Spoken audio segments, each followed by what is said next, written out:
Welcome to the Reloading Podcast here on the Firearms Radio Network. Prevented? Primary Arms is now paying for us to not be on the air. Presented by Primary Arms. How's everybody doing tonight? Doing good. Good. Pretty good. Oh, awesome. What's everybody been up to? No good. Well, that's normal, but what does no good mean? I don't know. Writing letters.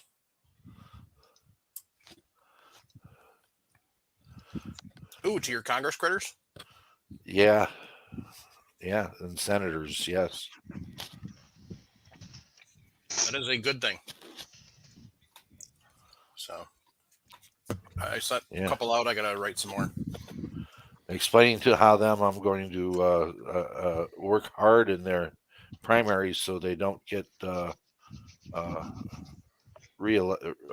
renominated if they don't vote the right way. Right, you are. So, Nick, what you been up to? I actually had a military reenactment this past weekend. That went pretty good.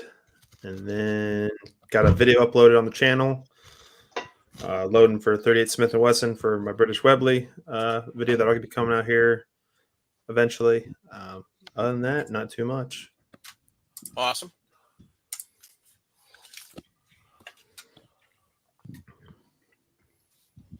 So, how about you, Sharenda? I did Project Appleseed Clinic What this day? past weekend. It was Saturday and Sunday. What is it? So Project Appleseed is basically an intro marksmanship clinic that will work with you on basic skills to shoot prone, kneeling, sitting, and only using your body and your sling to get on target. For simulated as far out as 400 yards. And also during the course, when you take breaks, you get a little history lesson. See, I forgot who they covered this past weekend because this is my second time attending one. The first time was in 2017. So who's your favorite dangerous old man? They talked about a few women this time, which is why I can't remember their names. So let me get back to who the women were? No, dude, I'm still in pain. Do you realize it's not that easy to get up off the ground? I wrote their names down. So okay, so when I shot all three of my apple seeds, or my 2 apple seeds, it was 35 or colder. Suck it up, Buttercup. No, the temperature wasn't a problem. It was getting my ass up off the ground. That's I well understand that. I well understand that, and I know. I actually have to get out and do mine again, so that way I can actually get my damn rifleman patch. Yeah, I think if I go a third time, I just might do it with practice. First time I went, I think I barely scored a 62. What do you got for rifle? Right now I got 163, and I borrowed a Ruger 1022. I had 2 different ones. The first one I used, it was almost 8 pounds. So my arms got a little tired, and I switched over to just a basic one. What the heck did they all have on that thing? Man, custom stock. No, it was just custom stock and the scope. Oh my goodness. It was just, The first time I shot an apple seed, I shot a 179 with a bolt gun and a fogged up scope. Yeah, first time I didn't even get 75. So I still have to go and get my rifleman patch with that bolt gun now that I've got a better scope for it. But I've also got the second time I shot it, I had a 795, which didn't play nice. And I got pissed at the gun, so I only shot. What did I shoot with that gun? I don't even remember. I'd have to ask Stacy. I don't remember what I shot. I know it was not rifleman, so that ticked me off, but it was still a decent score. But the biggest thing is learning NPOA and learning how to get into it every single time. Yeah, and it was hard to once I had everything set up and fitted, I switched rifles. So the rest of the time I was too busy fiddling with my sling. But I was okay with that because I knew I was going to come back a third time. Right. So I wasn't upset. Like, that first time I barely got, I think I probably got like 62, and this time I scored 163. So That's a hell of an improvement. So I was overall pleased with that. So yeah, I've got a target around here somewhere, but I'm not going to show it because we're not going to tell anybody what it actually does. You got to go figure it out yourself. Yeah, I highly recommend if you have one in your area to go. We can go on their website. They have a whole. You can click on your by state and search and find stuff local. Yep. Take a good lunch. Take a comfortable chair. I might come down and visit you, Sharinda. Do yours. Do that. Yeah, that do fun. that. It was. I enjoyed myself, and there was actually another lady there. Now, what you need to get into, Sharinda, is CMP high power. So she needs to get a rifleman's patch. Okay, Nick. Yeah. Before you get into her high power, she needs to get a rifleman's patch, and then she needs to get her KD rifleman's patch. Well, I need to get another solid rifle because the only one I have is a takedown. I don't recommend a Ruger 1022 takedown. It should still be accurate enough. It had just enough give when you tighten the sling to where I suppose. Yeah, it's that microfraction of a give will throw you off. Yep. So, yeah. Justifiable reason to buy another firearm. We don't need a justifiable reason. The fact that it's there is enough of a reason. It is, but in order to sell the people in your house that you live with, that you need one more. I'm pretty sure that you need to just convince him. Just say, "Come here." Pull your Glock out, okay? Put it to his head and say, "I need another rifle." No. Yeah, I don't advise that. That part of the violence solves problems wouldn't really work for me. And before you go, buy a bunch of 22 and go check out which one's the most accurate for the gun. Yes, definitely recommend that. Believe it or not, my both of my 1022s, which have been possessed by my brother or my kids, and my bolt action all love Winchester Wildcats. Unfortunately, you can't find them right now, but Big Al said, Sharinda, mine shoots lights out. Tighten the action bolt on it. Oh, I plan to Lego the hell out of it once I get another one. No, he's saying on your takedown. Do what with it? Tighten the action bolt. The action bolt. Let me grab a pen because I'm probably not going to remember this in an hour. Tighten the action bolt. Okay. Yeah. So, but yeah, everybody should do Appleseed. So, two reasons. One, it teaches you NPOA and teaches you how to shoot, which is a good thing because most people never learn how to properly shoot. They learn how to backyard shoot. And second, and more importantly, it teaches you a lot about what day, Sharinda? I don't want to tell them. I want them to go out to the website. Well, it's fine if they know the date. No, I don't know. You don't know what date? I do know the date. I don't want to tell them. I want them to go investigate. So, so Big Al said bolt underneath the stock. So, it's about a certain date in history with a certain shot. A very important date. And it teaches a lot, especially people younger than us. It teaches you history you did not learn in school. Yep. So, do they actually teach history in school anymore? No, they give you a rainbow colored sparkle, non-violent rendition of it. Yeah. So, well, Paul, what history they do teach, it's still wrong because I've caught errors when I was in high school. I caught errors in the history books all the time. Oh yeah. So, yeah. You got sent to the principal's office a lot during history class, didn't you, No, Nick? I would just tell teacher, no, teacher, this in the book's wrong. They say, oh, okay, because they knew I knew what I was talking about a lot of things. So, Well, yeah, your dad's been reenacting for how long? So oh no, I was actually reenacting before he was. So Yeah. but I've always been a big history buff even since I was a little kid. yep. So yeah. But yeah, definitely do an Appleseed. The third advantage of Appleseed is for those of you who want to visit Camp Perry and take home a lovely grand. Well, Appleseeds happen to qualify for the marksmanship event. And then if you join the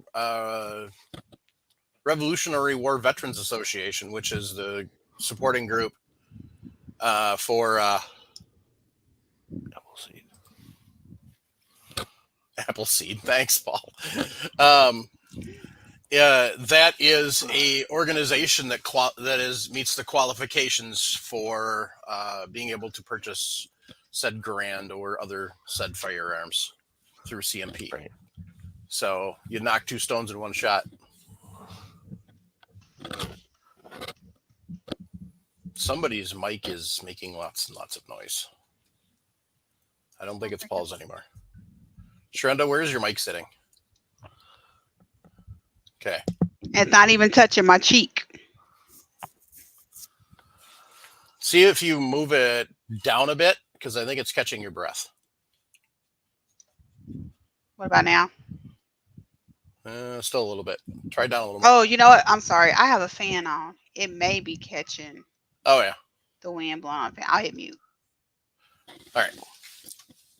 The only reason I say that is because I'm editing out Paul's fan noise and my lovely noise where I bat my microphone all the time. And it's taking forever because the only way to do it is to use, thankfully, StreamYard has a recording option where they record all of the tracks separately.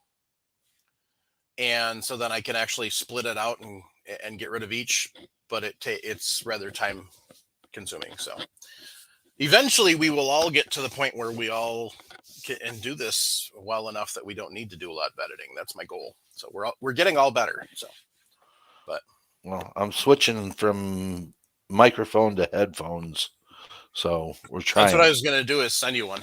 So Yeah. Or do you Send have me one? a recommendation. See here? Yeah. Microphone. That one there? Yeah. Okay. Sharenda, you can always go.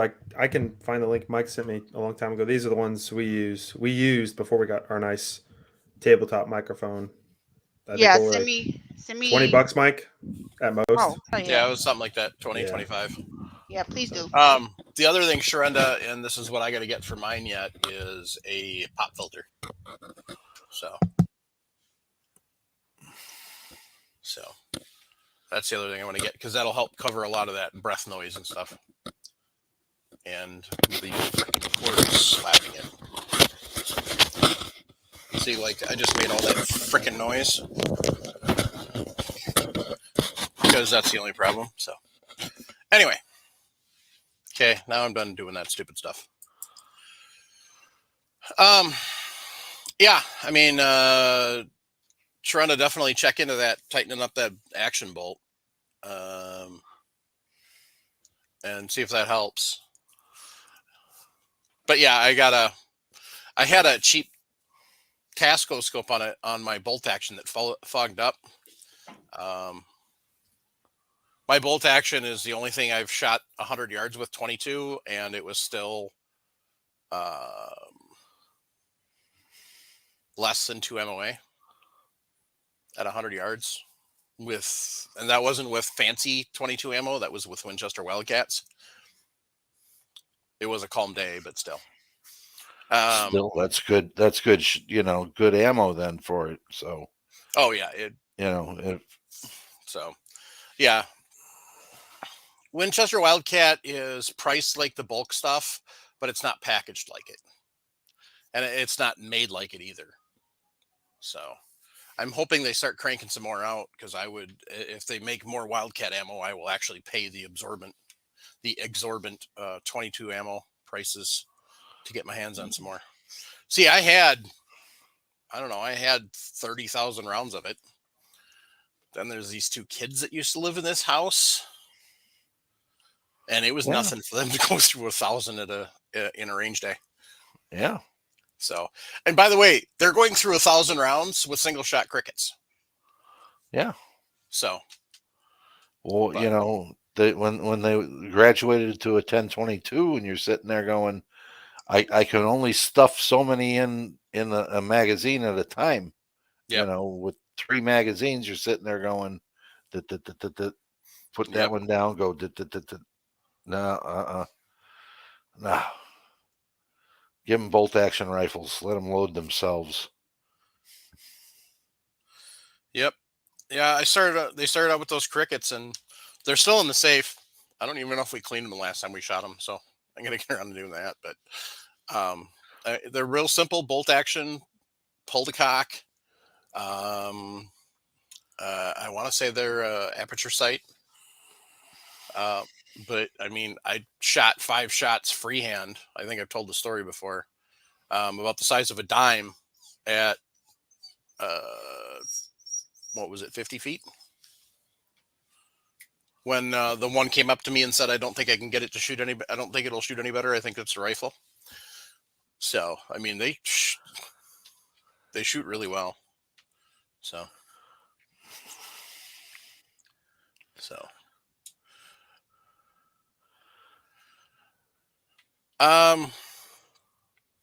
so yeah, kind of.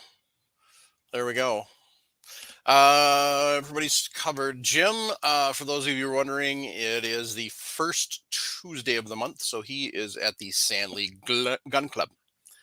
So, Kyle McGregor wants to know, first time to catch the podcast live is chat just for current conversations, staying in your lane.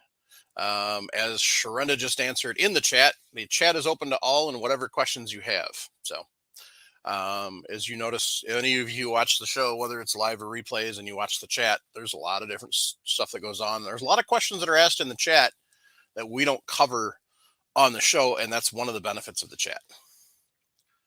So, and Sharenda, did you see what GGW Reloading said about adjusting that bolt? And then this is Big Al's response. Damn bugs. I have one of those tennis racket shockers, but I don't know where the hell it went. So buy another one off Amazon and find it later. Says set it at 20 inch-pounds and go down till it's tight as a banker, and then go till it opens and work back to the sweet spot. So Yep, I'm screenshotting all of this. okay, good.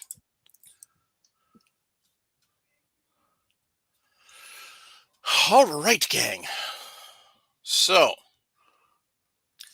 we started talking about setting up my 550. I have actually, this was my goal for tonight, is to have 2 separate cameras, but unfortunately StreamYard doesn't want to recognize this camera here for some stupid pain in the ass reason. So it'll be that crap again.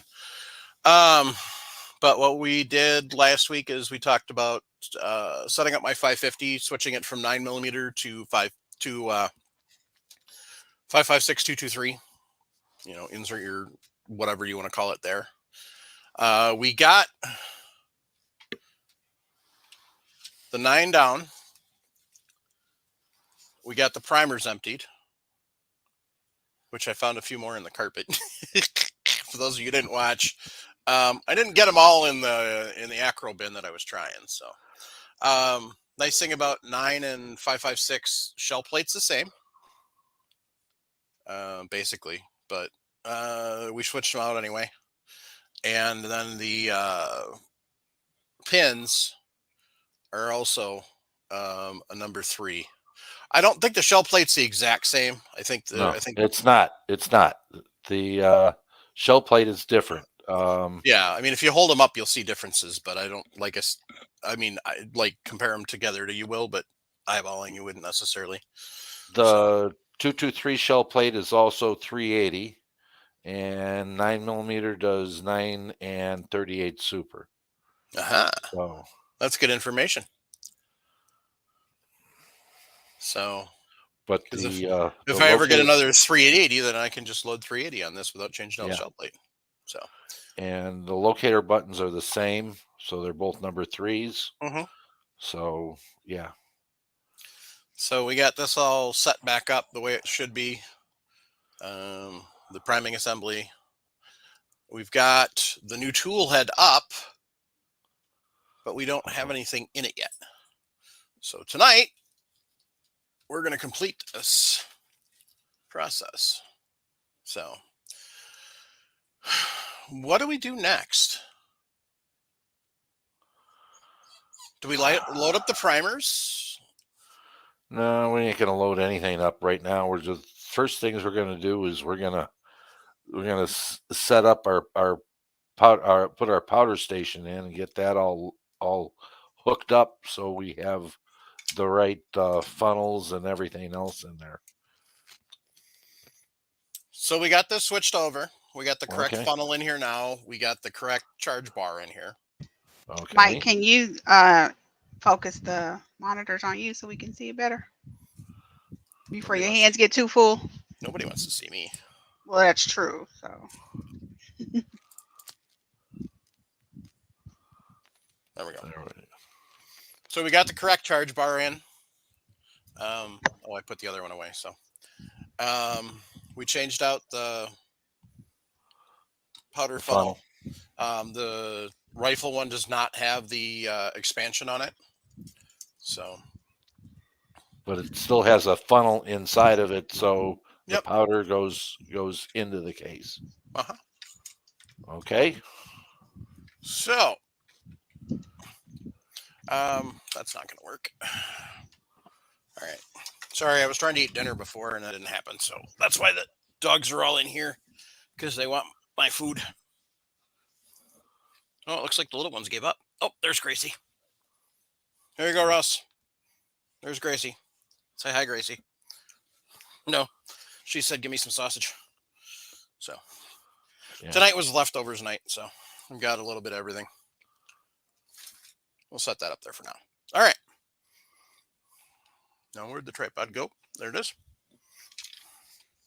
Excuse me, Allie.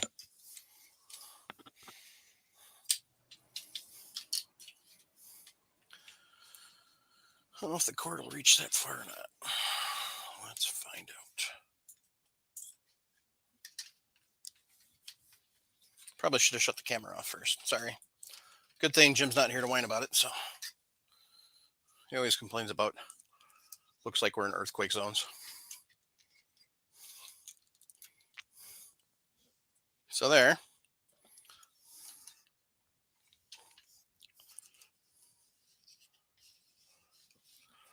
So when you go to put this in, there's two options. You can sit here and you can try and screw this whole thing in like that while you're holding it. Or, well, actually, technically there's three options. Because if you had one of Charlie Crimson's quick releases, it's just a simple pull. This comes off. This piece here is replaced by that. This pulls out, and then you can take the whole thing off. Since I didn't, I got to loosen these screws. Well, you guys get to watch the camera focus in and out. Slide that out. Listen to the dog whine.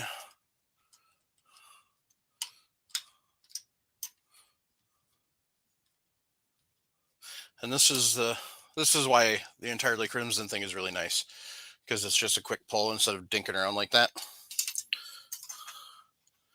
And then what you can do is you can start screwing this down.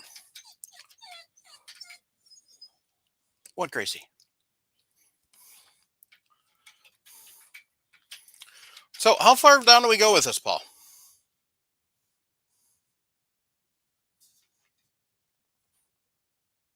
Paul? Excuse me there. Yes. Put a case in and start screwing down until you can feel the powder funnel raise. And then we'll do a quick test to see if we get the charge bar to move the full length of the of its range, so we can get a powder charge in. Okay. So you can't see any of that.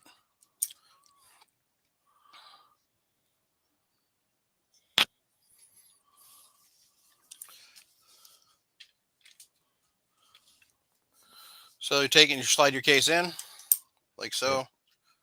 Rotate it 90 degrees.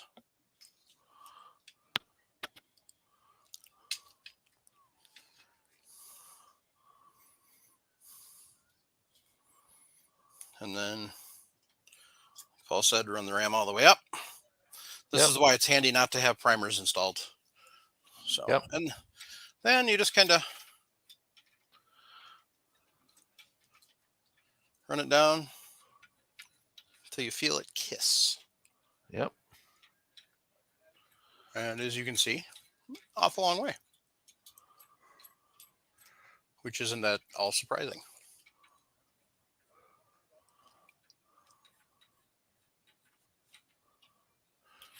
Although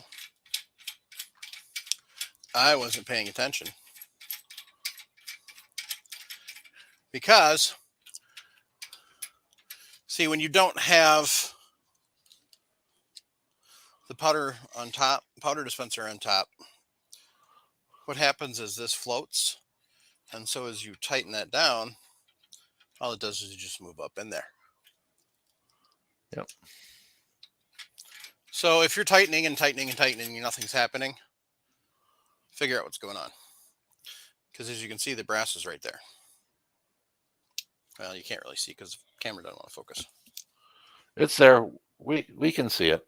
Okay.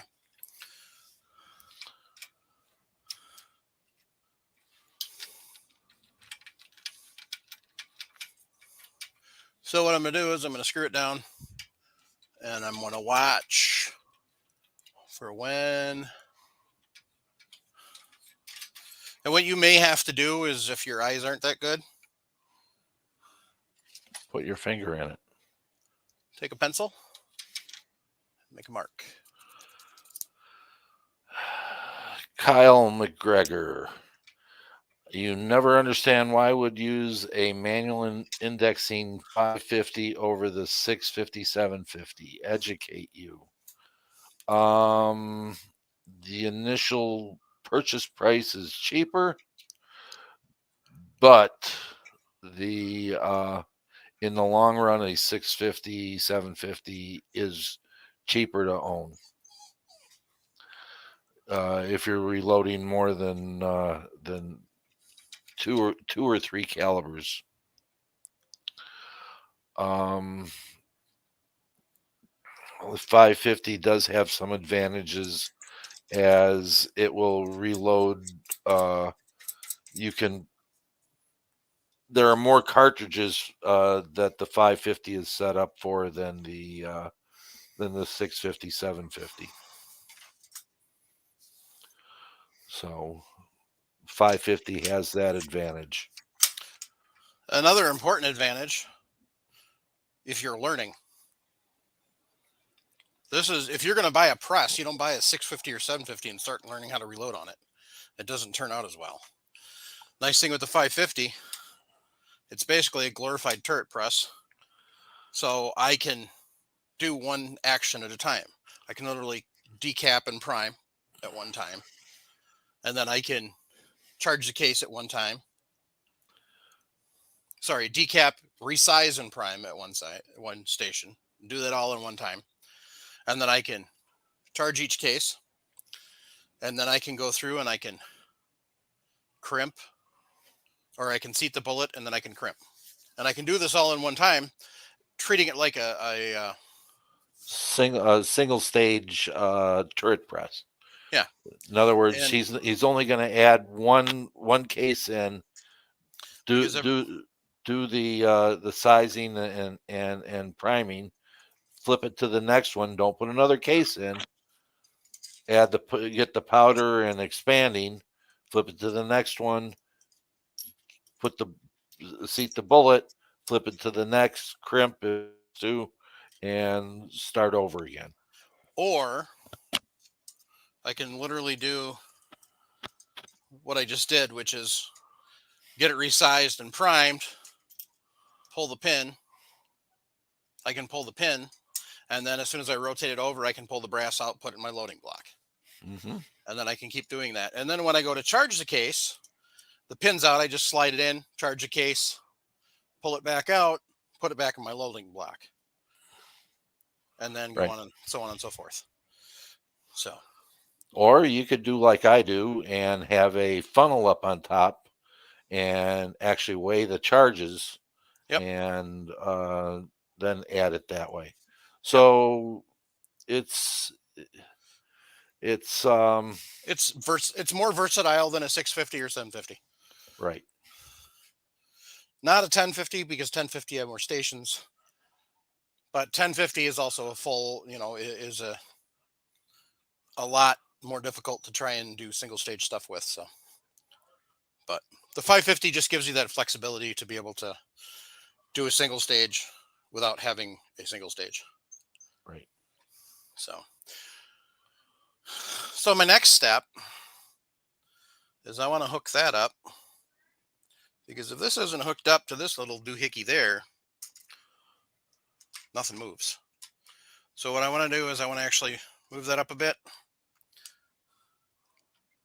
and then you just use the press to seat that. Now, does it guarantee it's set right? Nope. Nope. Nope. Let me see you raise the handle, son.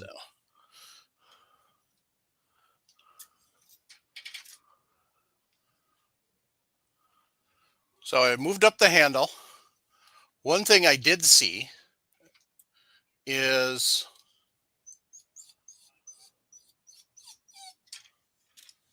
I may have it set a little deep because, and you'll find out,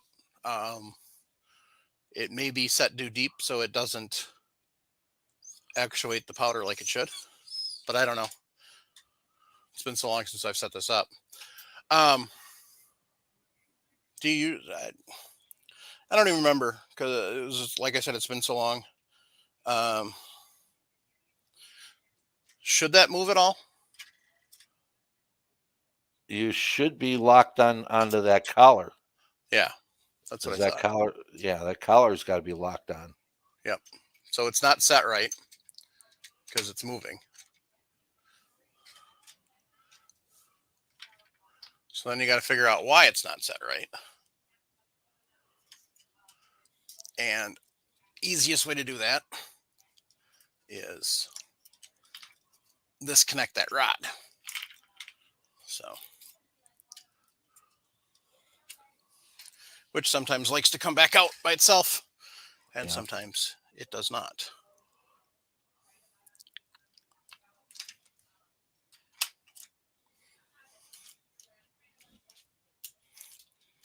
Especially when it's new, you really got to wiggle that white.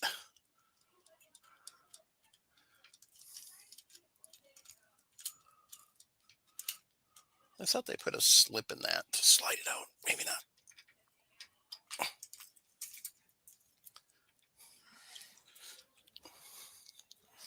See, this is what happens when you set a press up forever. You never mess with it. You forget how it goes. But this is a good thing, because I don't mind looking like a schmuck for this podcast, because this way everybody else is seeing these problems and knowing that they're workable. So I didn't get this locked onto that collar. So what I got to do is I got to get that locked and then tighten back down.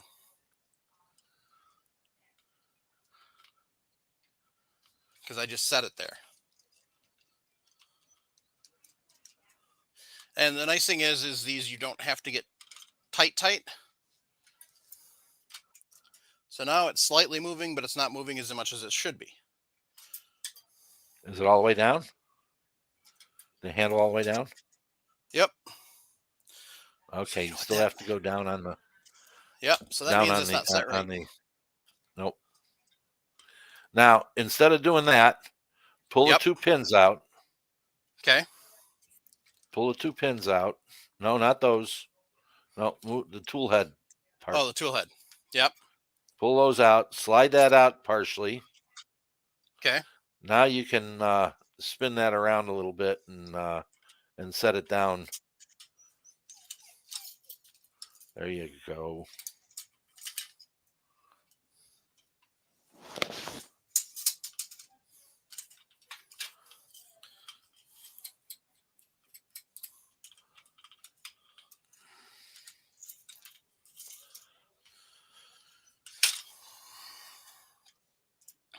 Okay.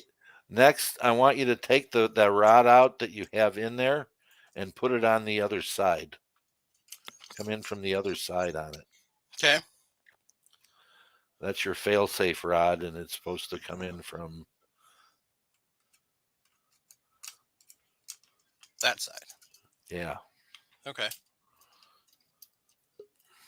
So then this should sit like this more. Right. Okay.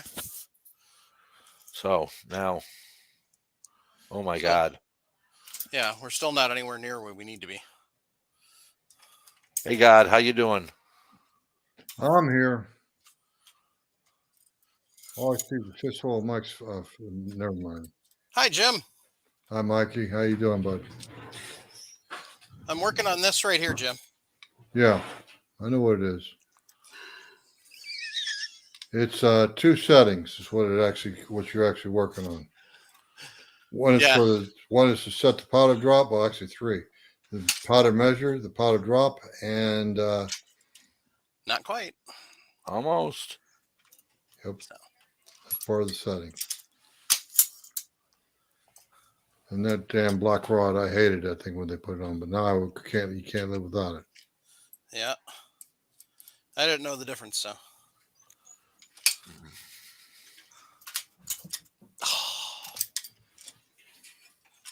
But see, kids, this is what's the fun of setting up a press, is all these little adjustments.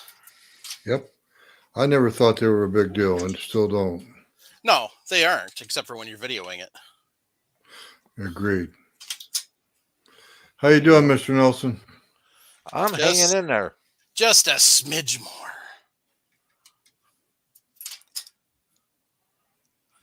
Oop, nope.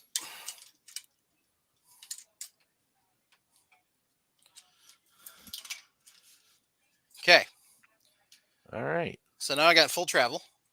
Okay. Lock it down.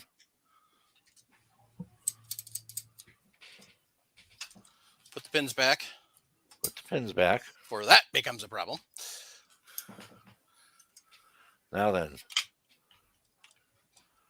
put the fail-safe rod in. Come on, you pig. Ugh, I hate you. There we go. Okay, now give me a all the way up and all the way down. Okay. There we go.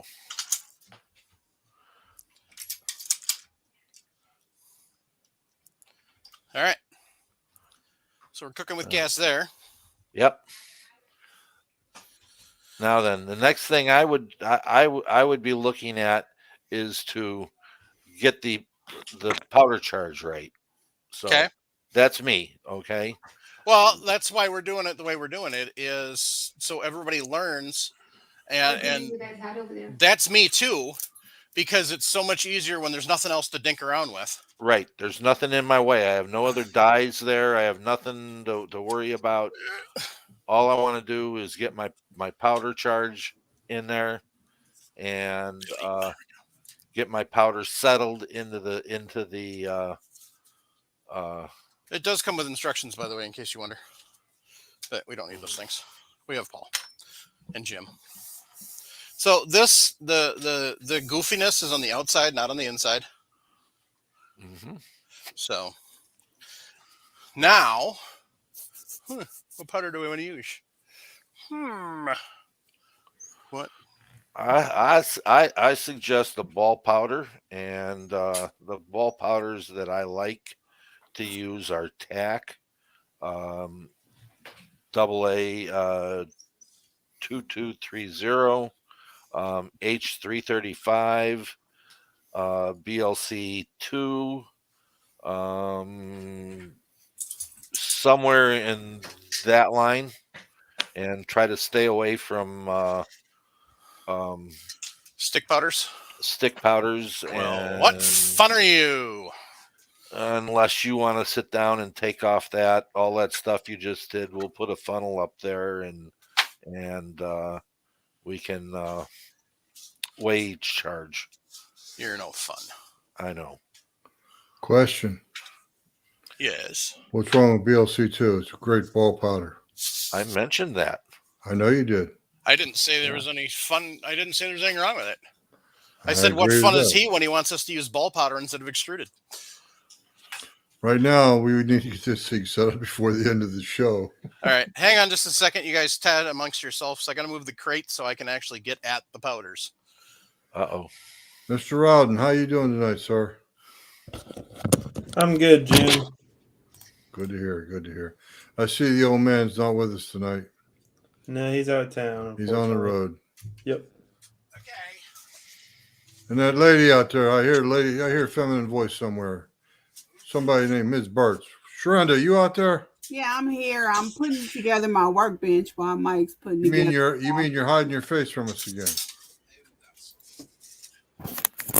Yeah, I'm putting together my workbench. Your workbench. Why are you hiding that? If somebody might learn something I from don't you. want to be assed up on the camera. Well, that's true. That would be a fate worse than death to have to view that up for Yeah. 2 hours. It's like, yeah, it's all kind of crap in the background here. Okay. So you're building your bench? Good Excuse girl. me. Good lady. Good guy. Good man. Good person. Good friend. GGW Reloading is saying 231, True Blue. Okay, yeah, go ahead. Paul Oz got WW748. That's actually the best powder to go on. I believe the original military load was with WW2748. Would you believe the original military load was 5744? Yeah. And then they changed it to your ball powder, which was a military designation, which is pretty close to H335. You talking about Yeah. WC844? Yep. I got lots of that. Yeah. And then they ran into all the problems with all the carbon buildup. Yeah, mine's old powder too. It was just pulled down. It's all pulled down now. I mean, that's all you can get is pulled down. You can't get new manufacturer in that. Yes, sir. So the crowd been behaving tonight? Well, yeah, GGW is forgetting that we're reloading for 223. So, yep, evidently. I thought we were yeah. living for 223. Yeah. So AKA 5.56 NATO. So he's sitting there trying to put True Blue and 231 in that case, and just that'd be interesting. We'll see what it does. Yeah. So rifle, fill it up with pistol just powder. fill it right up to the top there. Scrape it off with a card. Right. Then compact it with a nice 55 grain FMJ. Boom. Yep. I bet you that damn bullet wouldn't even clear the barrel before the action blew up. Yeah, Paul Loud's got it right, aka high caliber. Yeah.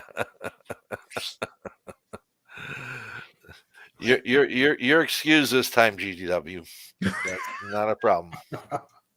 Let's go back over to Mike. Since he's got the camera on, he might as well even have it. So I found some 2230. There you go. That'll work. I've never used it, but I know that's a good 223 powder. Should I just pour it in to the hopper? I would, Like, unless you have a Do you have just large charge bar in there, Mike, or a small charge bar? large. Good. And you Screw it all have- the way in. So I would wait. I would wait. Screw the charge bar all the way in to the minimum amount. That way it's a lot easier to adjust. Sorry, Paul. I interrupted you. That's okay. I just wondered if you had a baffle too. No, just the one that's in Okay. it. Just the one that's in it. Okay. Yeah. Invest in a baffle. Yep. All right. So now, Hey, Go ahead. there's a good friend in the crowd. Larry Cunningham. That guy's been around with me for a long time. yep. That should be enough for now. Yep. Mm-hmm.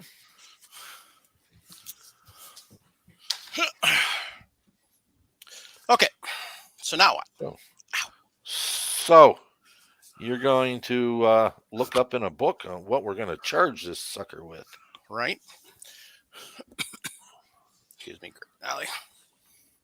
And I use a 25 grains with a Nosler CC 69 grain bullet and a Winchester small rifle primer. Mm-hmm. But that's me. That goes through my ARs. But you use that for shooting prairie dogs. No, that's an AR load. Oh, Yeah, the 69 custom competition for my AR loads. okay. Yeah. So I am shooting 55 grain FMJ. Okay. And you'll probably be about 26 grains for a maximum load. But So kiddies accurate- at home, don't take Paul's word for it. The actual data has to come out of a manual somewhere, somehow, some way. That's what we're looking for. But I'm just So I am in Modern Reloading 2nd edition by Richard Lee. One of the best books on the market. Accurate 2230. Starting grains 23.4. Maximum 26.0. yes, You sir. notice, Paul, I never said you were wrong. I said the load had come from the book. I know, but I just sitting there going, yes. I don't. So blame I you. could have used, let's see how many powders that I have that I could have used. I have Barget. I think I have some 2520 up there. I had some 748. I had some 3031. I think there's some IR 4895 up there too. So, but we're going for ball powder for flowability. You can do extruded as well. It just doesn't flow as well. So if you're trying for super consistent ammo, you're going to wind up doing the funnel method that Paul suggested. Right. And small powder, H322, XBR 8208, those will work. I mean, you could get them, but they're still going to be, Right. You're still going to cut powder with it. That's But- what I'm saying. Yeah, I think I have some 748 up there too. I could have used, but Mm-hmm. whatever. I happen to find the one that I have that I didn't even know I had up there. So It's good powder.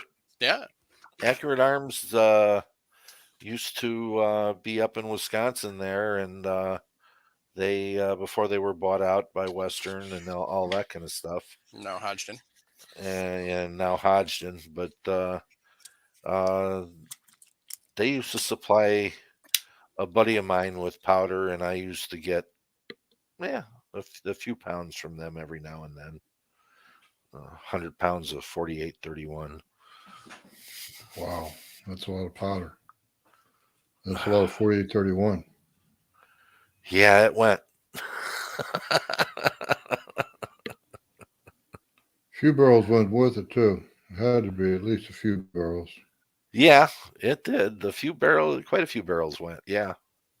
I just learned that, barrels were replaceable. So it was always interesting. People say, I'd give people a couple pounds of it and they'd look at the the square canister it came in with a naval canister.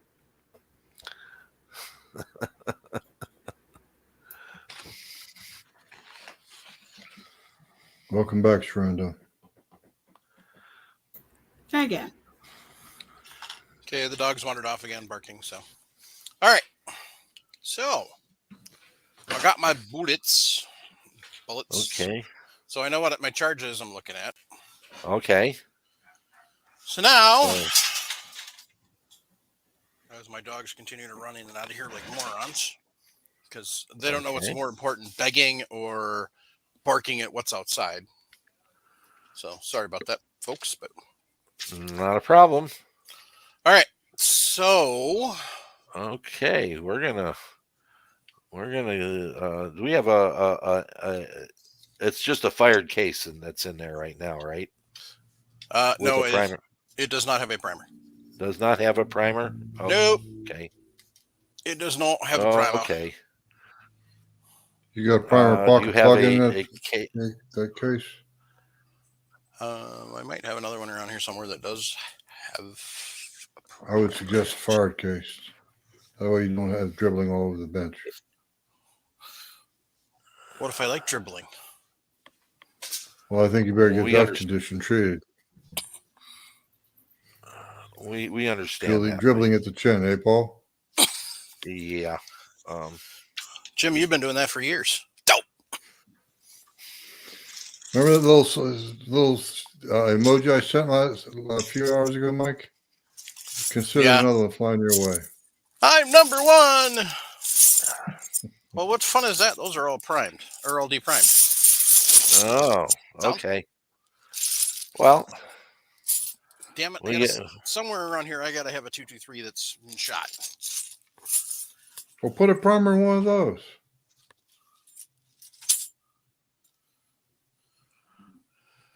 Where's my primers? There's my primers. So, gang, if you don't want to fill your primers, then what you do, you carefully just chuck one out, like I just did. Shut it back up. And you slide it into the hole. Yep. Go right to the post. You can put it right on the post there. Ding. Now you can pick Now up the. I have a primer. All right. Yeah, Paul Loud, I don't have your primer. I don't have your powder budget. Pots. All right. So, right now I will get no powder because I cranked it all the way shut. Right. You might be So- surprised with that, Mike. You'll get a little powder. Oh no, I literally watched it. It's all the way shut. I understand that, but there's a cavity in there. If it works like mine, unless it closes off the cavity completely, it doesn't have two V's going together. Anyway, Move it. Anyway. Open your powder measure up to 2, as far as two lines, and see where we're at. By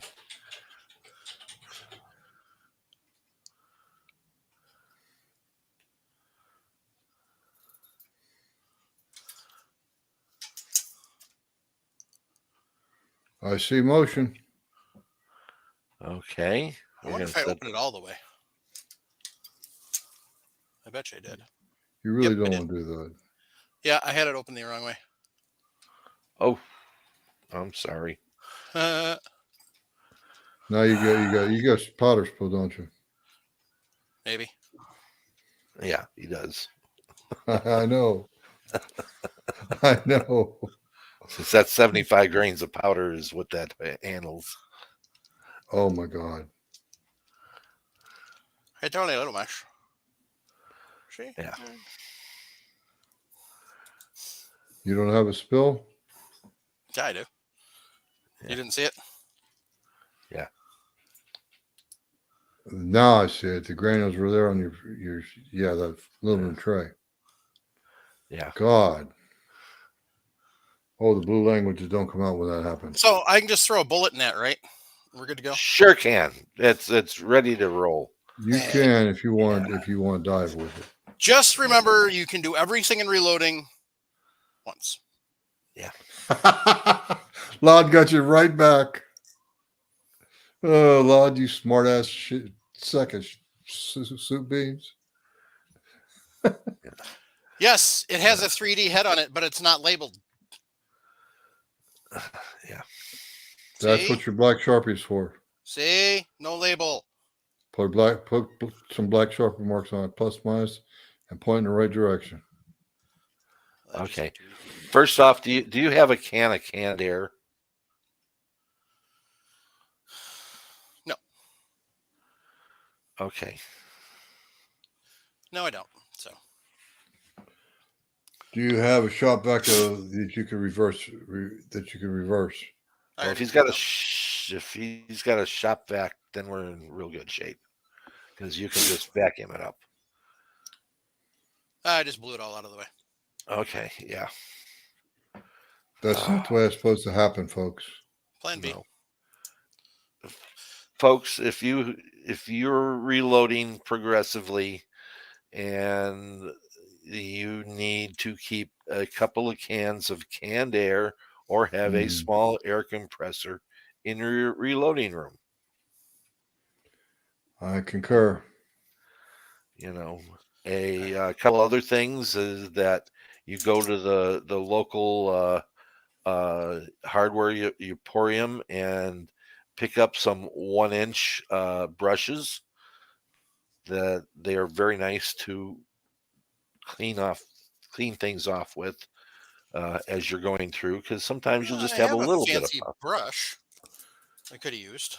Yeah. So what I'm going to do for this trip is I have powder catch. So as I'm dropping this down,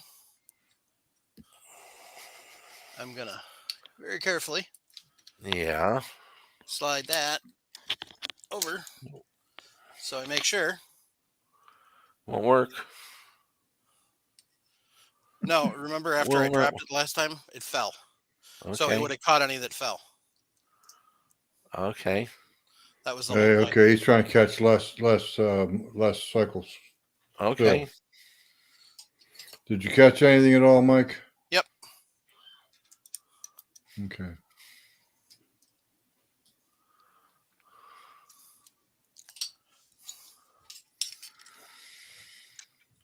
Craig, NMZ, and Larry Cunningham are having a tiny discussion about using a micrometer adjustment for the powder charge bar.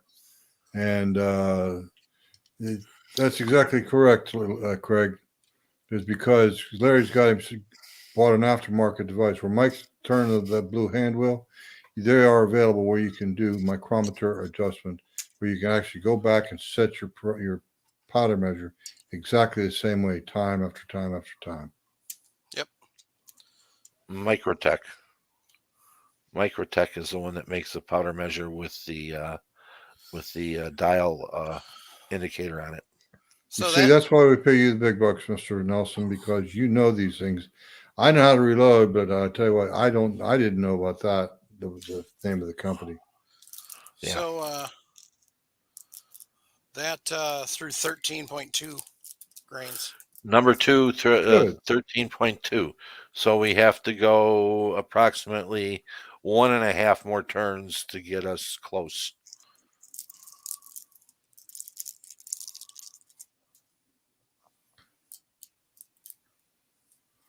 Yeah, an acid brush works well. One thing is they're miserably slow. This is actually the brush that came with that. So, all right. So we'll put that back in.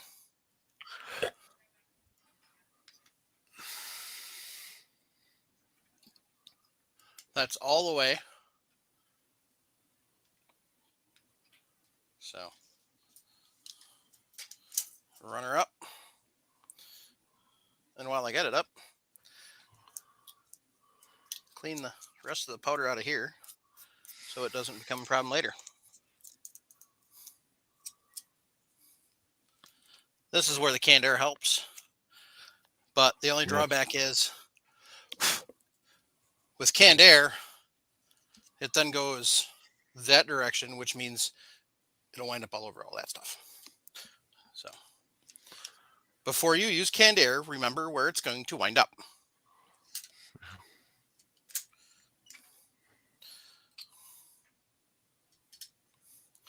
Also remember to dump out your scale pan so that when you dump your next charge, it's not adding it to it. So that's 14.2.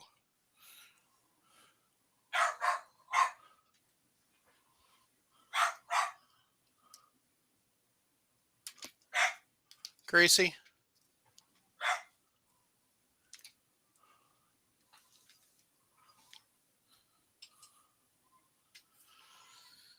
And just like always, adjust and repeat.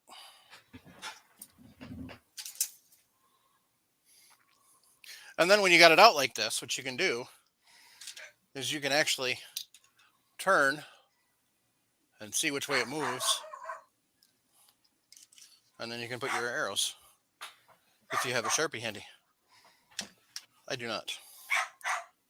I have a loud barking dog. Gracie!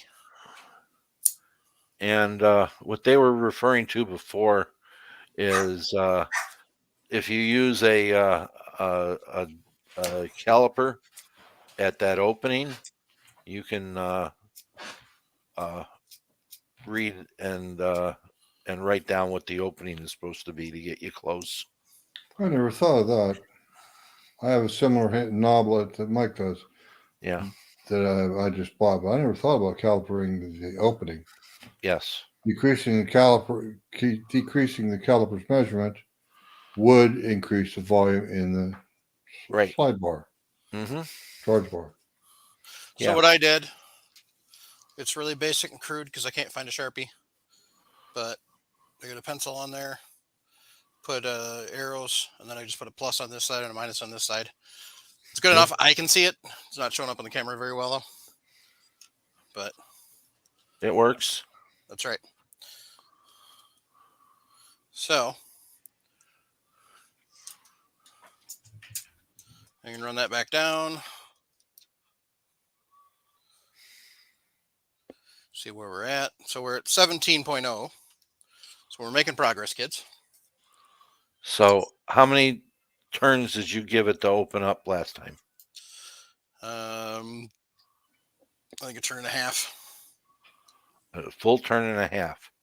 So give me 2 turns and a half now. Okay.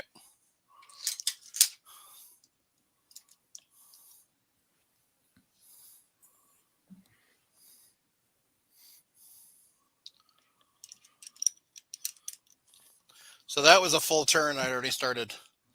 That got me up to 18. Right. So.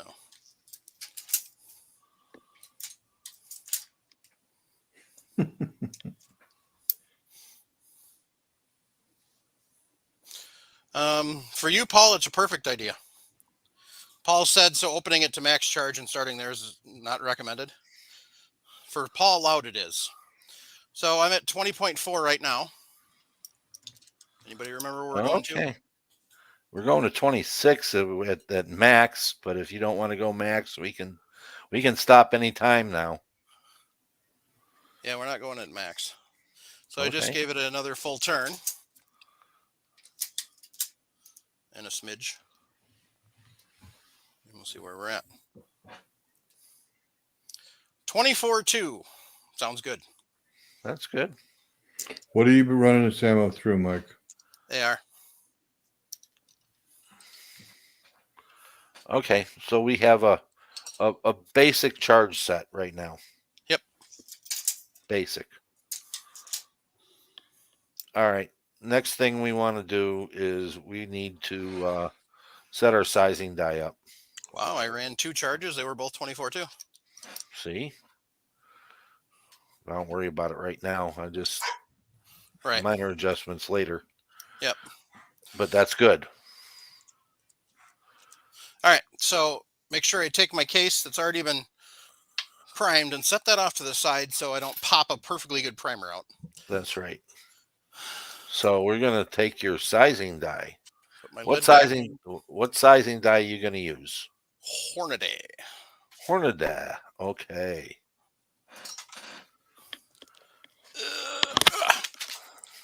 Whoops. Wee. Where goes the camera? Yep. So we're gonna run that sizing die right on down the line there, son.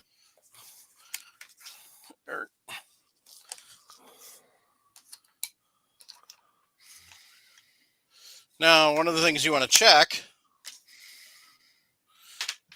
is your pin flush with the bottom of the die, or is it sticking out? What do you want, Paul, in this particular case? I want it sticking out a little bit. So how this adjusts is this is your jam nut, and it's a threaded rod. You tighten that down a little bit, tighten your jam nut back up, and now you got it sticking out some. It looks about perfect. Yep. That's because sometimes I channel my inner Mary Poppins and fly through London with an umbrella. So for this, do we want brass in there? Nope. Nope. Pull your brass out. Pull your Bring brass ram, out. Ram ram up all the way to the top. all the way to the top. Take your Screw jam that- nut. Screw that sucker down. Yep. And You might have to hold on to the jam nut to keep it from spinning into the tool head. Okay. and You should be there any instant. stop. That's stop. Now back it off one turn. Full turn. Half. Now lock it down. So do you gentlemen actually get out wrenches and crank this stuff down, or do you use finger tight? No. No, absolutely not. No. I in 223 on mine I use an arm and off head, so my dies float. So, but for right now today we're bulk reloading, so I am sitting there saying you tighten it down like that and you're fine. Yep. Now then, what we're gonna do is you're gonna lube one case up. To make a counterpoint to Mr. Nelson's. Why do I comment, lube it? Yeah, go ahead, Jim. I made made a special wrench out of a half-inch bar of steel, and it's no longer than my hand. I have a very short wrench, and it's a perfect fit for the nut that uses the lock nut. It's only Okay. about 4.5 inches long. My hand's about 4 inches wide, so there you go. Okay. No leverage really to speak of, but plenty of leverage to snug it down. Okay. Yeah, Mike, we're gonna lube the case up because we are sitting there and we have standard dies, and this is a bottleneck case, and bottleneck cases need to be lubed. Yes, sir. Otherwise, what happens? Otherwise, you will be sitting there and putting this in another press and removing it because you have a stuck case, and we get to see the host of the Reloading podcast drill the base of a case, thread the base of a case, and then put the adapter on and crank out the offending case and ruin a case. Mr. Nelson, you are absolutely savagely brutal. I love that. Yeah. Go ahead, Mikey. Forget about the lube. Go ahead. Stick the case in there. Go ahead. Mike, don't you dare, damn it. Okay. Oh crap! I'm just playing. God. All right. Do we happen to have Imperial Sizing Wax? There we go. Like Perfect. this, yes. See, this is what I use when I'm doing low rent, or Right. not low rent, but low numbers. Yes. Like this. Had I been doing a bunch, like I will be doing, I actually use Hornady One Shot. Now, here's the catch, kids. When using Hornady One Shot, the single most common mistake people make, they do not let it dry. Too fast. If you do not let Hornady One Shot dry, you will stick a case. And then you will be like all the other keyboard warriors that come on and complain about Hornady One Shot because they couldn't read directions and let the stuff dry first. If you are in that big of a hurry and you need a lube that you can't wait for it to dry, get some Dillon lube or make your own. Or use Imperial Sizing Dye Wax. But I'm Yeah. just talking for mass quantities. Imperial Sizing Dye Wax is That not would be real a pain. practical for large productions. Agreed. So, Well, I reload 1,000 pieces of 6XC and I use Imperial Sizing Dye Wax on the whole 1,000. hey, So, Paul, I mean, it's yeah, what do you do for a job? yes. I'm Not retired. a damn thing. Exactly. So you have time. Most of us don't. Mm-hmm.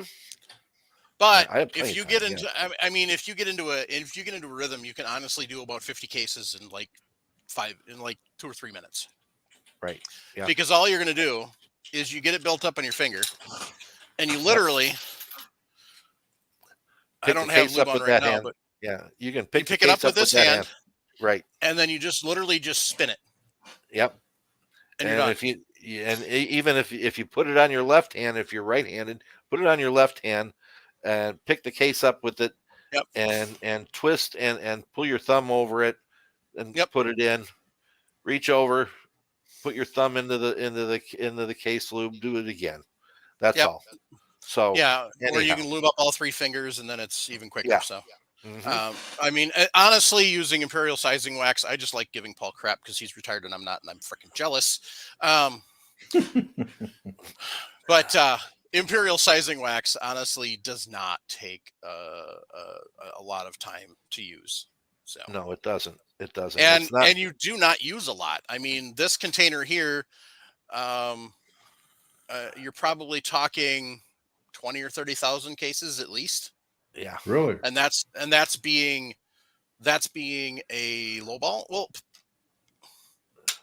I've gone through Jim, that's 1,000 cases out of this. yeah. Jiminy I've crickets. gone through 2 of those. That's it. That's 1,000 Okay. cases out of that.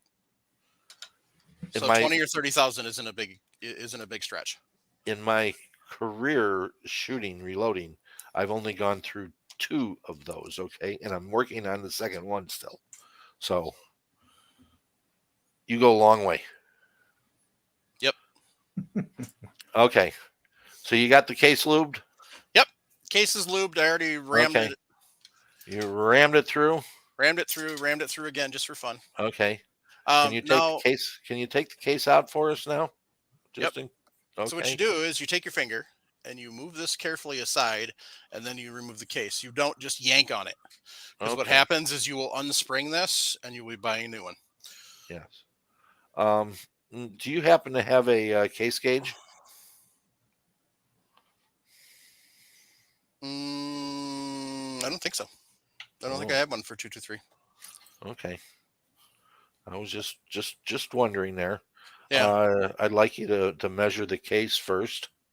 I need to get around to getting one. So I have a question. Did you put a primer in that case? Not yet. Not yet. We haven't gotten to that point yet. Good. all right. So what we're checking for is to see if this is too long, Right. which it better not be because it's brand freaking new brass. Mhm. 1757. So, Right. 1757. and if you don't know what the length is that you're looking for, you check in your lovely Lee book or your whatever loading manual you're looking for, and it will tell you. Mhm. So 1750, correct?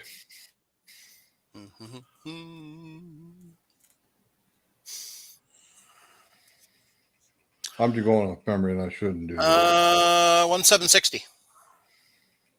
Okay, so you're actually 3,000 short. That's fine. That's not gonna hurt a thing. Well, That case will- that's what the drawing's saying. It's not actually telling me. I just realized, Lee, it doesn't actually tell me trim to length. Doesn't tell trim to. No, it gives you maximum case, and you got to go back 15 down. That's where the 1/750 came from. My memory told me because that's what I always trim them on. Yep. Okay. Thank you, gentlemen. So you're okay to go there. Yep. All right.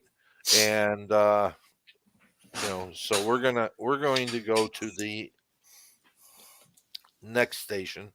You're not going to put the case back or anything else yet. We're going to the seating station. Okay. I do not have a factory crimp die from Lee. Okay. So we will be doing seating and crimping in the same. But okay. Do we really need to do crimping? No. Exactly. No. Because I'm not flaring the case, so I don't need to crimp it. All right. So where did I set the dies? Are you going to make a dummy round, or do you have one already? Why do I need any more dummies around here? I'm here. Dummy rounds contains no powder, no primers, and it's used for setting up your next job. Okay. Thank you for explaining that. That was perfect. That's what I wanted you to do. Okay. You have your Hornady seating die. Yes. And do you have the micrometer seating stem in this one or not? Nope. Okay. Base so model. we're looking at the standard die. Yep. We're going to take and start screwing this die into station, and I am going to tell you to put it in station number 4, but you can do number 3. I want to put it in station 4 because I don't need to put it in 3. Okay. And the reason is because I'm actually going to put a powder cop in. There we go. See, if you're seating and crimping in the same station, then one of the things that is your biggest mistake usually is not getting powder in the case. So if you have a 550 and you have an open station, make it station 3, put a powder cop in. Whether it's the manual one from Hornady or the regular one from the actual electronic one from Dillon. So how far down am I going with this? You're going to go down a little ways there, okay? Okay. And then I'm going to ask you to take and put a case into that station 4. Like so. Remove the okay. pin. Raise the ram. Raising ram. Okay. Now then, with the ram all the way down, all the way up, Yes. handle all the way down, Yep. You're going to screw the case in until you can feel the crimping part of the case. Until that you feel the die contact the case, is what I meant to say. The die contact the crimping part of the case, right? You'll feel that because it gets tight. Yeah, it gets tight, like it is now. Okay, back it off 1 1/4 turn. 1 1/4. Tighten the lock ring. Now back the seating stem off. Okay. Now we have our golden bullet, our sacrificial bullet. And when you're doing this, make sure you put the pin back in like I just did. It helps it stay aligned better, and you have less chance of having the bullet fall over and decide to go sideways through the case. Mm-hmm. Nice thing about Hornady dies are that they have a sliding sleeve that helps guide the bullet up. So I'm actually going to drop the camera a little bit so you can see that.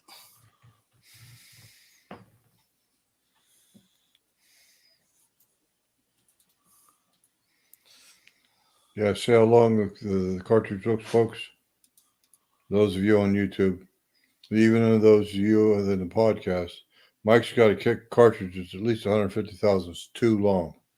So as I move this up, you can see that sleeve catches it, and then it goes up into the die. And that sleeve Mhm. helps align the bullet with the case.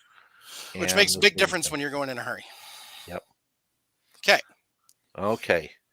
And did you feel anything get seated? Nope. Okay. Which I shouldn't have. Right. Which is good. Now I'll lift the handle up a quarter of the way, and with your other hand, if you can do it, I want you to screw the seating stem down. I do believe, Mikey. Mr. Nelson just said he's not sure if you can chew gum and walk at the same time. Well, he was handling the camera, flashlight, and everything else. So, okay, so let's see where we're at. Lift that up a little bit and see if you can feel it. Yep. You can feel it. Mm-hmm. Okay. Hello, Marissa. I was trying to keep her off the air. So where are we at now? Well, I was trying to be efficient and put my calipers away like a dumbass. Okay. So Is that you said that's a full metal jacket bullet correct. and it has a canneler on it? Correct. How much are we away from the canneler? So we're at 2.315, and we Okay. are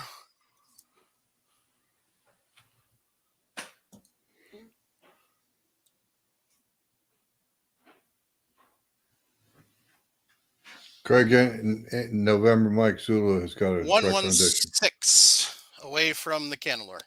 Sorry. Okay. Yeah, I know I need a light. I know I want to get inline fabrications. Right. At some point in time, I will. That's what he said. His next comment was inline Yep. fabrication. Yeah. Yes. I have other things that I need to purchase first. So Okay. And that was the full all the way up in the RAM, all the way up at the RAM. correct. Okay. So we now have 100. We have 111 thousandths or 116 thousandths to go to get to the edge of the bottom edge of the canneler. Okay.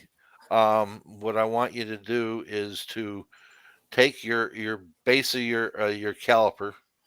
Yep. And set it up along the top of the on the die, the collar of the die, and you can do that way. But I usually use the projection down at the bottom. Oh, so you're talking like this, right? Okay. Now, Mike, remember how I taught you to use the shoulder Yeah. measurement? Yeah. You that got works. that? Paul's right. It works, but the shoulder measurement actually works a little easier. Okay. No, I don't remember. Okay, so you got that measurement there, and you want to take 116 thousandths off.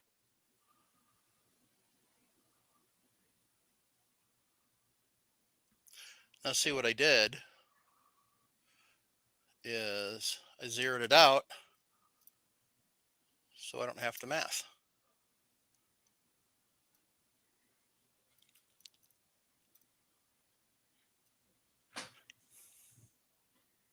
And every once in a while, you got to stop and make sure you got it set right. Now, you can't see this, but I'll fix it so you can. See where I'm holding the caliper at? I'm holding on a fixed jaw. Right. So I'm not affecting it. And you want to keep steady pressure, but not brutal pressure. And then you want to check and make sure that's got good pressure on it. So as you're going. And just reset every once in a while. So I'm at 83 right now. Now I'm at 91. So now I'm not going to make as big of turns. 102. I'm going to double check and make sure I got it right. I would stop right there. So that's 107.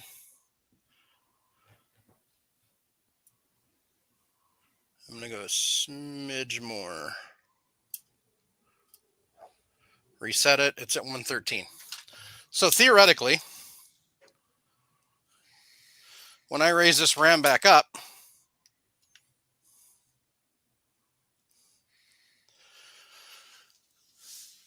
I should be into the cantilever. Yep. And as you can see, the bullet starts off cattywampus. As it hits that, it centers itself up, and up and it goes.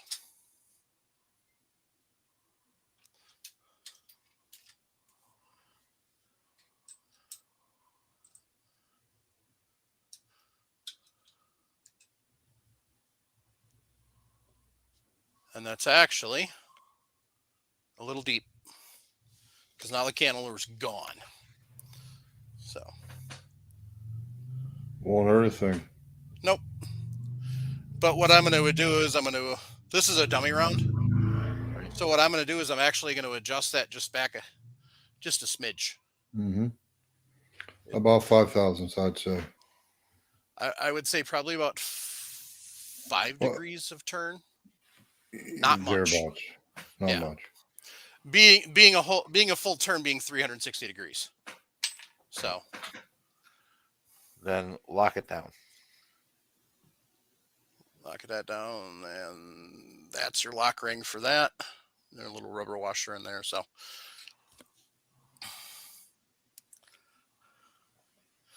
So Roger Rommel said, in my eyes, to get the most accuracy from the 550L, stations need to be full, so when the shell plate flexes, close to the same as when you're running the press for real. The only thing we do not have in here right now, Roger, is the powder cap. Right. So, And I dare you to try to flex a 550 shell plate. You bet. I have broken 550 shell plates. It didn't flex. so I broke the lips. You can break you can bend a 650 shell plate. An RL1000 is a very hard shell plate because it is basically it's a circle, a big circle where indexes, so that's harder. A lock and load you can bend a bunch of others, but you're not going to get a whole lot of bend out of a 550 because of it's only a about 2.5 inch shell plate. Yep. Thereabouts. So this is Hornaday's mechanical powder cap. Basically how it works is when you get the case, it pushes that up, and then you've got a little washer you can set your depth with. So that's what you're looking for, is if it doesn't sit right, then you don't have powder correct. So, and there's instructions and everything in the case and everything, and I'm not going to go through all that now. I'll probably shoot a video on it when I do it. So, but that's that. Okie dokie. So next, I think we need some primers. Oh, how do we load primers on this stupid thing? Upside down. I shouldn't say stupid thing. Oh, I should probably put the Allen wrench back too. Anyway. Exactly. With loud in the crowd? No, you shouldn't. Well, what you do is you take your brass hammer, okay? Yep. And then you take your tube and you put your tube over the primer. Take your brass hammer and hit the primer with the tube with the primer underneath it. Okay.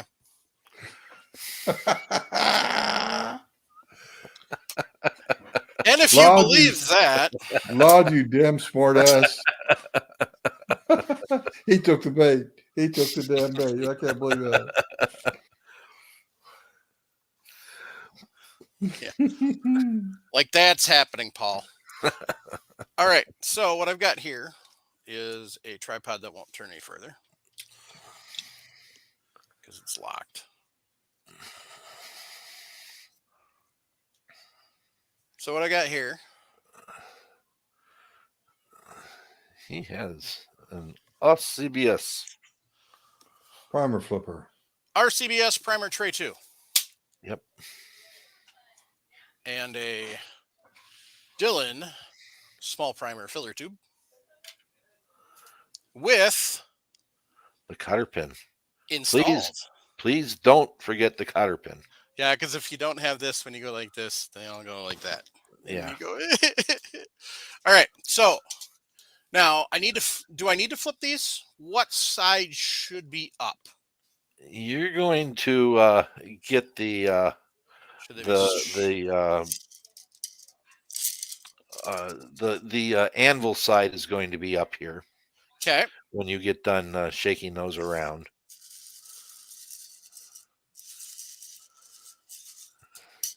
Okay. Then please put the top of your primer tray on.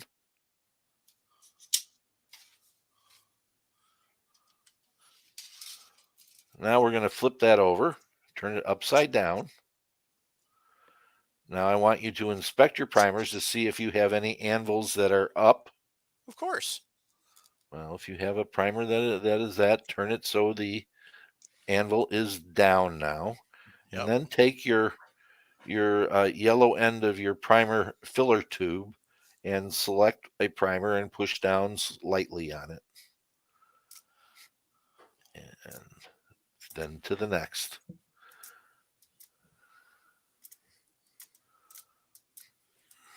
The peanut gallery is still chirping. I'm sure.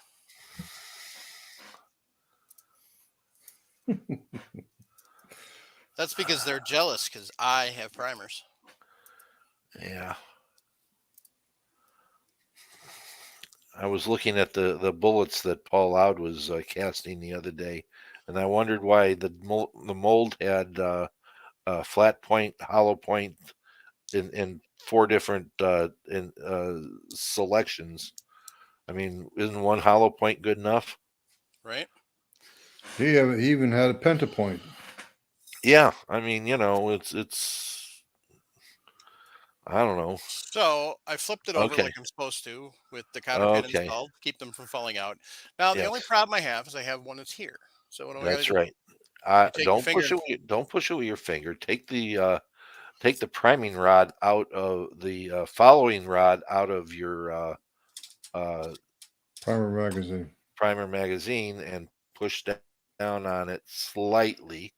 Don't tamp it like Or- that, Mike. Here is where you get the brass hammer out. Don't tamp it like that, Mike. I actually didn't touch Right. them, so Good. because you know what happens when you tamp them like that. Guess yeah, what? yeah, Okay. it would be an embarrassment to this show. Kaboom! I'm at In a your repeat hand and promise. face. We just yeah. Just be a That- repeat of Okay. Travis. That would be Then the we're end of today's episodes. That's what that would be. No, My dog is- we'd have a memorial service and we'd go on. For Mike's eyes and hands. Yeah. Mm-hmm. Pretty much. Okay. Next, we're going up to the primer tube. We got one of them up there, Way up there. way up there. So we're going to take the blue end of the primer filler and we're going to stick it into the hole up on the top. Now, Sharenda, I'm sorry, but Mike's got to put a little hair up there to find it. You ass. I know. Nelson, you're an ass. See, what you want to do is you want to actually make sure this is tightened down because then it Yes, centers sir. that. So then you can do this and they drop in like they're supposed to. Music to my ears. Okay. You Now, before tap you it. take it away, tap it, put your pin back in, Yep. and then shake it. Yep. And amazingly enough, we have nothing. So that is a good sound. Next, you have a primer warning system that is shipped with that. Nope. Do you have that? Nope, No. this did not come with it. Oh, my gosh. Yeah, I bought mine from Dillon, but it's an accessory. It's considered an accessory, not vital. Okay. The 650 and 750s come with them, but the 550s don't. Okay. So we are pretty much set up to semi-progressively load right now. Yep. Okay.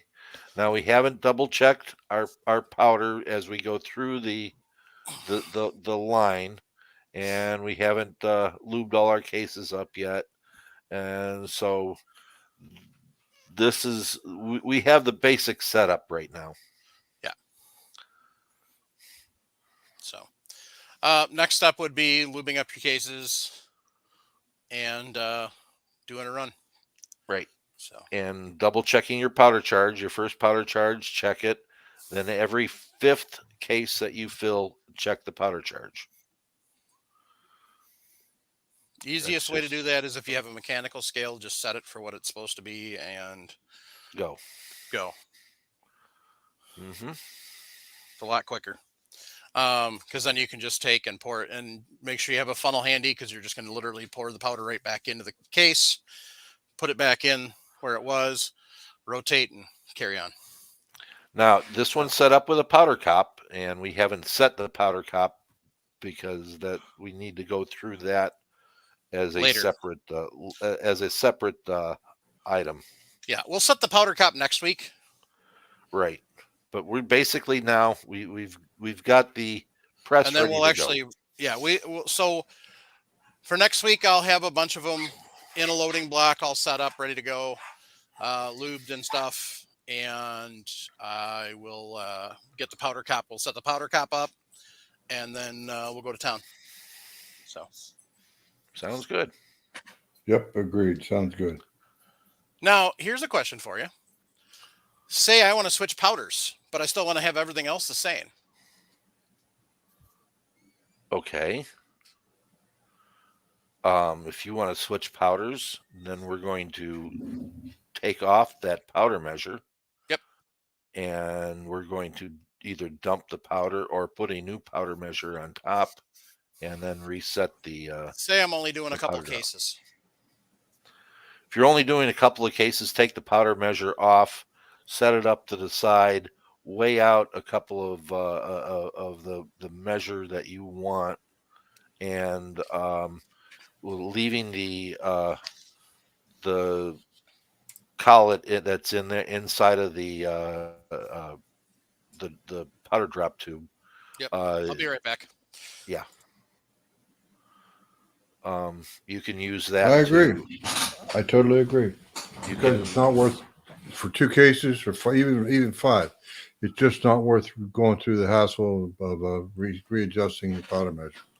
I load on mine progressively, but I drop my powder because each of mine is weighed. I have a tube and a funnel that fits into to an extension that where I can just drop my powder in through that. I understand. Sharenda, if you don't mind, ma'am, would you come to the microphone? Thank you. Now, you've loaded on that 550 of yours progressively. Am I right? Unmute yourself, sweetheart. Yeah, at a not so snail's pace, yes. You reloaded the rifle cartridge like 223 progressively? No, I've done my 243, but not 223. Okay, that's fine. What I was getting at is how would you go about changing powders for, like, say you want to make 5 rounds, 2 rounds for a test load on the Dillon, and then turn around, go right back to the original powder and measure? I have multiple powder droppers. Okay, somebody's got money in this house. Somebody's got money in this family. No, I looked up on a widow sale. Okay. Followed the obituary. You mean estates? You meant estate sale, right? Sure. No, she said a widow sale. She said she was. I know what you said, but I want to Yeah. try to let her bail her ass out. No. She watches the Widow the, sale. I heard her. yeah, she watches the death notices, so she can sit down and. I used to hang out at the trap house. Yep. Okay. All right. Thank you, man. Yeah, no, I do. I keep multiple chargers. So I have like 3 for my 243 and 3 for my pistol. Very good. All right. So Oh God, Paul Loud got you, Shrinda.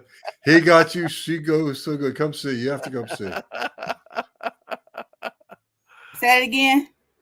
Read your screen from Paul Loud. We got a highlighted comment. Funny. But Paul, don't give me bad ideas. right.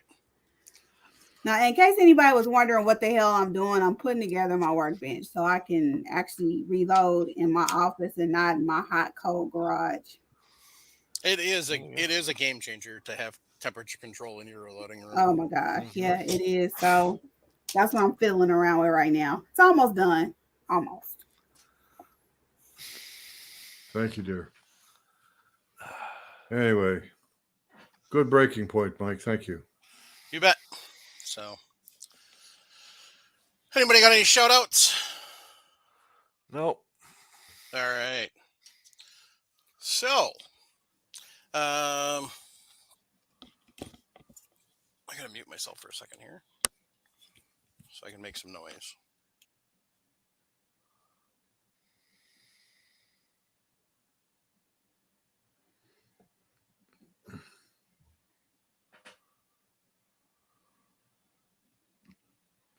Okay.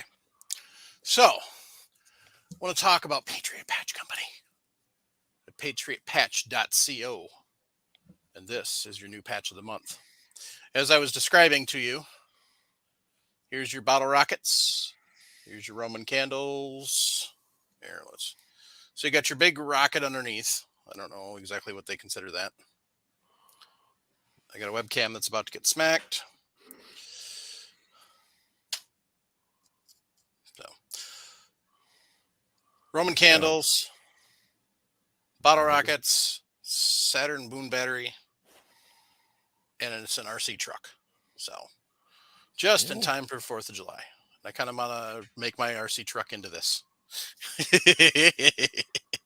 Everything but the rocket on the bottom. So, Bike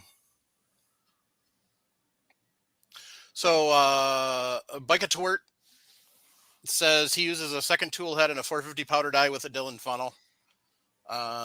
Weight charge and drop it. So that's a little neater of an option than what I'm going to be doing, but yeah.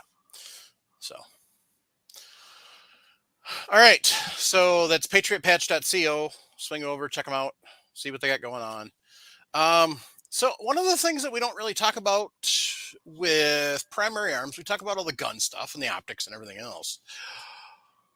But one of the things that they carry that we don't really talk about is footwear. They've got all sorts of footwear. They've got men's footwear, women's footwear. So let's talk about women's. What do we got going on here? So,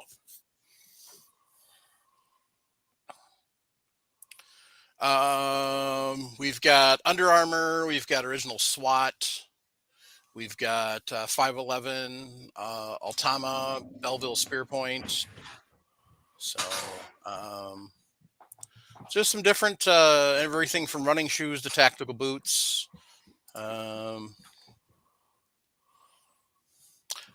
And then they've got just your basic Oxford black dress shoes. For men, they've got a couple other options. Sorry, ladies, no stilettos. Frankly, I don't think you want to be running shooting competitions in stilettos, although I've seen it done. For men's footwear, they've got your athletic shoes, your dress shoes, your tactical boots, hiking boots, and sandals, aka tactical flip-flops. Just what I need. Right? Yeah. So Just a way to boost the price. Well, yeah, they're built. Supposedly they're built a little better, but I don't know. I like my Adidas slides, frankly. Tactical flip-flops are great. I mean, come on, guys. Right? You go marching through the rice paddies And lose them real quick. Yeah, exactly. I'll take my Um, jungle boots any day. So yeah, for the men's stuff, by the way, ladies, if you're looking, it's a really easy, quick conversion online to find out what a men's size will actually be for women. Usually the men's stuff is a little cheaper, so that's a suggestion for you. But they've got original SWAT, Smith and Wesson, 511, Altamas, yada yada, Under Armours, you know. Some of them's got bonus box. They've got the zip ups, the side zips, the regular lace, different color options, low tops, high tops, super high tops. So, swing by and give them a check. And the prices honestly are pretty reasonable for what I'm seeing for these brands. So. Just write them a check, guys. That's all we care about. Just write them a check and send it to them. So, like I said, they got the bonus bucks program on a few of them. So, just go when you're looking for footwear. It's not somewhere you'd normally think about, but swing over and take a look. So, definitely give them a check. Right now, they got the hot summer sale going on. So, part of that is some bonus buck programs. There's different colors too of the different things. So, give them a check. Some of the hiking boots look pretty nice. But that is Primary Arms for footwear, something you wouldn't think about normally. So, and they got Reeboks too. Oh, nice. So, those aren't bad.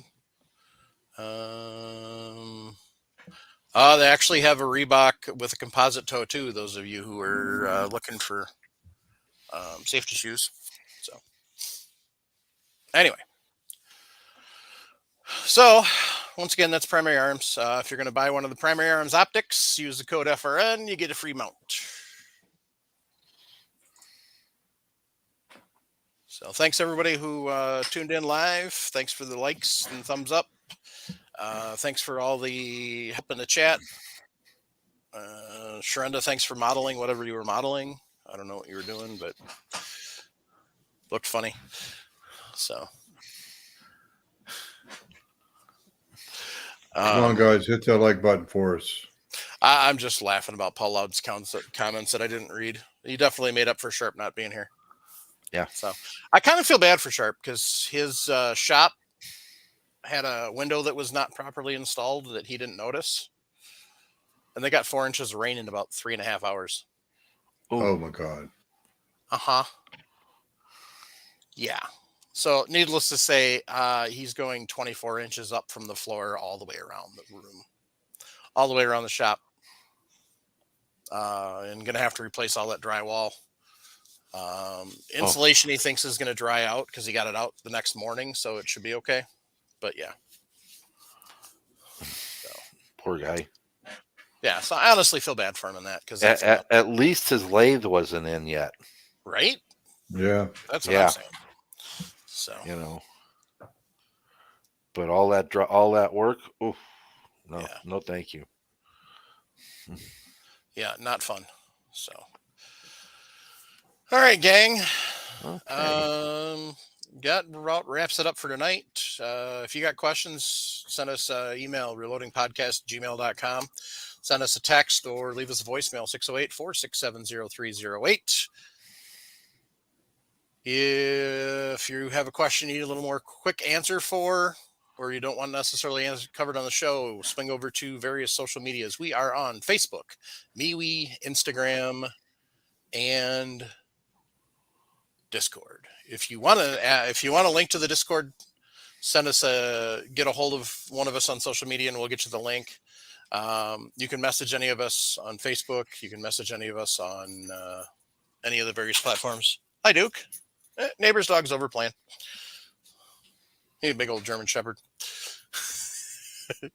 He has scared the crap out of my wife more than once because she'll be up working in her office and I'll have him over playing and he knows how to use the doggy door now. So he comes in and wanders around the house. He'll come up and say hi. That's hilarious. Oh, so, yeah. So, Yeah, just reach out. There's plenty of ways to get a hold of us. Paul allowed. Jim's got an itch there. He's showing you. So, um, Screw you, Loud. and on that note, Uh, keep your breath shiny. Despite what your mama told you, violence does solve problems. Teach a lady how to reload and build her bench for her too. She'll like you better. Support the Second Amendment. So that is very serious business, just like I did tonight by attending my gun club and by joining the North Carolina Rifle Pistol Association. By measure of that, all of these organizations are local. Yes, I'm a benefactor member of the NRA. Yes, I'm aware of the issue. We're But- not going to conversate about the NRA because we can't. Well, No, we don't want to do No. that. We want to sign off. yep. So that could go on for days. Yep. Yeah, definitely join your local firearms organization groups.